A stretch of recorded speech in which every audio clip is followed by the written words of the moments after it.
Wait லாஸ்க்கு oats சாப்பிட சொல்லுவாங்க. ஆனா நமக்கு வந்து ஓட்ஸ்னாவே பிடிக்காது. ஆனா இந்த மாதிரி ஓட்ஸ் வந்து செஞ்சு சாப்பிடுங்க. வெயிட் லாஸ்க்கு ரொம்பவே ஹெல்ப்ஃபுல்லா இருக்கும். டேஸ்டியாவும் இருக்கும்.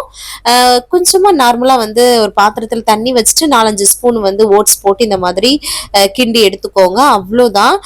சிம்பிளா ஓட்ஸ் வந்து ரெடி ஆயிடும் இல்லையா?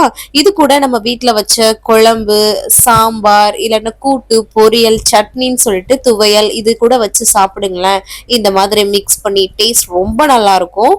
ஸோ மறக்காம கண்டிப்பா ட்ரை பண்ணி பாருங்க. நம்ம சேனல்ல நெறைய பேருக்கு இந்த டேஸ்ட் புடிச்சு போயிட்டு நெறைய பேர் வந்து வெயிட் லாஸ் வந்து பண்ணிட்டு இருக்காங்க. இது மாதிரி நெறைய ஐடியாஸ் வந்து நம்ம சேனல்ல வந்து குடுத்துட்டு இருக்கோம். ஸோ நம்ம சேனல்ல 30 டேஸ் வெயிட் லாஸ் சேலஞ்ச் வந்து போயிட்டு இருக்குது. நீங்களும் வெயிட் லாஸ் பண்ணணும்னு நினைச்சீங்கன்னா எங்க கூட வந்து ஜாயின் பண்ணிக்கோங்க. டிப்ஸ் அண்ட் ரெசிபிஸோட லாங் வீடியோவா யூடியூப்ல டெய்லியும் வந்து ஷேர் பண்ணிட்டு இருக்கேன். உங்களுக்கு கண்டிப்பா யூஸ்ஃபுல்லா இருக்கும். நிறைய ரெசிபிஸ் எல்லாமே அதுல வந்து இருக்கும்.